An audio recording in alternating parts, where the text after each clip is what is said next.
Yeah, what is it? I was talking to him because we talked to him yesterday. I played him once.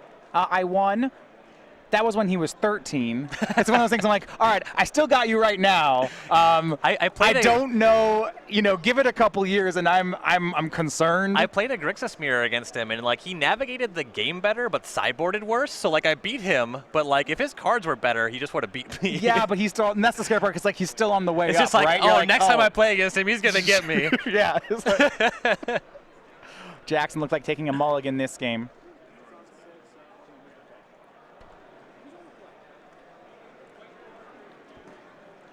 This is one of the closer matchups here. Infect and Dredge have been the two most popular decks here at the Open. Jim Davis on the play. Jackson contemplating his 6, but he's going to keep. And this is a matchup where Blighted Agent and Distortion Strike are among the most important cards. Jackson, like most Infect players this weekend, does have 2 copies of Distortion Strike. Turn 1, Jim just has a Wooded Foothills, so he'll go ahead and get a land. For Jackson, his keep of 6 starts with a turn 1 Glistener Elf, but Jim at the ready, Dark Blasting it away. That's really brutal.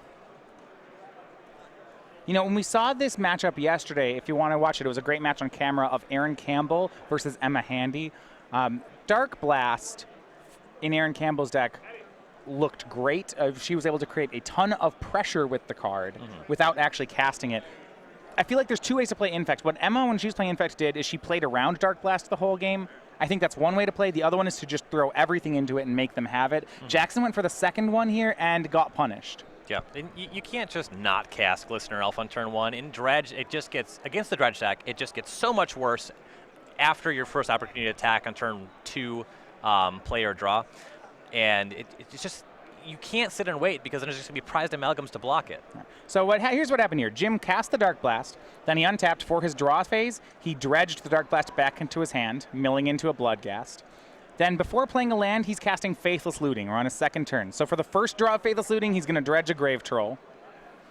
He's now looking at the second draw was another Grave Troll.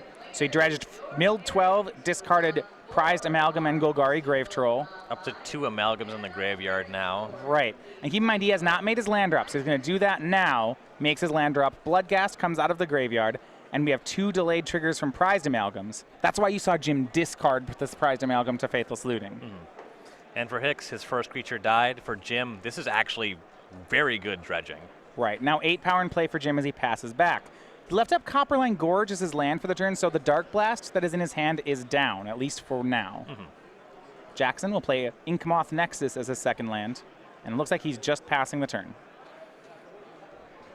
With Inkmoth Nexus, that'll disincentivize Jim to do something like flashback Faithless Looting on this turn, which is, good for Jackson. The issue here is that Jim already has a lot of stuff going on. Jackson's at 18, he has 8 power on the table, and it's all recurring threats. Jim will dredge for the turn of a Grave Troll. Mills 6 more. Narcomoeba is among the mills. You have to assume it's a 2-turn clock for Jim, right? 8 power here. And also, there's a Conflagrate in his graveyard. And the Narcomoeba provides a blocker for the Inkmoth Nexus. I hear Dredge players talk as though this is a hard matchup for them. When I watch games like this, I'm not sure I understand. There's games that have extremely different textures. If you go back and watch Aaron and Emma's matchup, the game 2, I believe, with the Nissa Voices Zendikar was a very interesting and complex game. In the games where the Infect player is allowed to either just run away on the play with a Glistener Elf or prolong the game a little bit more than this, say Jim doesn't hit these prized amalgams. This game looks super different. All right, so Jim swings for 8. He puts Jackson down to 10. He then actually taps out to flashback Faithless Looting. Okay, given that he has the blocker and that Jackson has to use his breeding pool to activate the Inkmoth Nexus, he's not really afraid of dying. I understand he's unlikely to die here. I'm still a little surprised just because I thought he had this locked up so hard that I wanted to just leave up. Maybe I'm just being too much of a control player. I wanted to leave up Dark Blast all game. It takes land, Distortion Strike, multiple mutagenic growths. I don't think that. I think his odds of dying are infinitesimal. All right, so Jim mills 12 more. Actually, some big misses there. He milled another Amalgam, but that Amalgam didn't see the Narcomoeba come into play earlier this turn, so it's not going to come back. Shucks. Yeah, and as you were saying, Jim already has more than enough stuff on the table, especially with that Conflagrate in the graveyard. So he'll pass. You see most of his deck now in the graveyard. This may be Jackson's last turn. He does have a Distortion Strike. And there's a chance. Might of Old Krosa, Become Immense, Distortion Strike, Spell Pierce look to be Jackson's cards. And he's stuck on these 2 lands. That's going to make it impossible to punch through here. Yeah, the one thing he was thinking last turn is whether or not to Spell Pierce that Faithless Looting. It looks like he hung on to it. I don't know if it matters either way. Yeah. He can still technically Spell Pierce the Conflagrate, not die on the following turn. Okay, and get himself one more turn. I guess if you want to do Spell Pierce the Conflagrate, and then if he had land this turn, land next turn, and of course, and if none of them are fetch lands, then maybe he has enough mana to all in one turn. And Jim's got enough stuff going on where that back end of the Faithless Looting didn't really matter. It was mostly just cast your Spell Pierce or don't.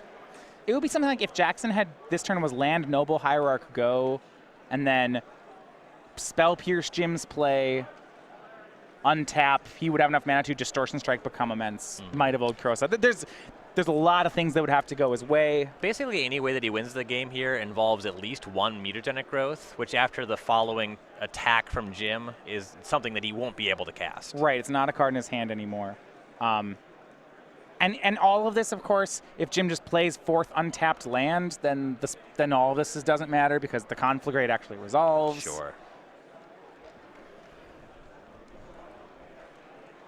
Distortion Strike on Inkmoth Nexus, swings for 2 poison, says go. So given that Jackson is choked on lands, the idea here is on the following turn, the spell will rebound. So he'll be able to animate Inkmoth Nexus, be able to target that with Distortion Strike, and then if he draws a land, he can cast another spell on top of that, given that he missed his land drop. However, Jim is not going to miss up on the opportunity to just kill Jackson. So what happened there, he passes the turn. He's playing on this out where if Jim forgets the Conflagrate's a card, he gets another turn. Jim just points to it, or maybe says, I'm going to play it. Game and match. Jim Davis with Dredge off to a 3-0 start today. And these are really the 2 decks of the tournament, Dredge and Infect. We'll see exactly how many of these individual archetypes crack the top 8.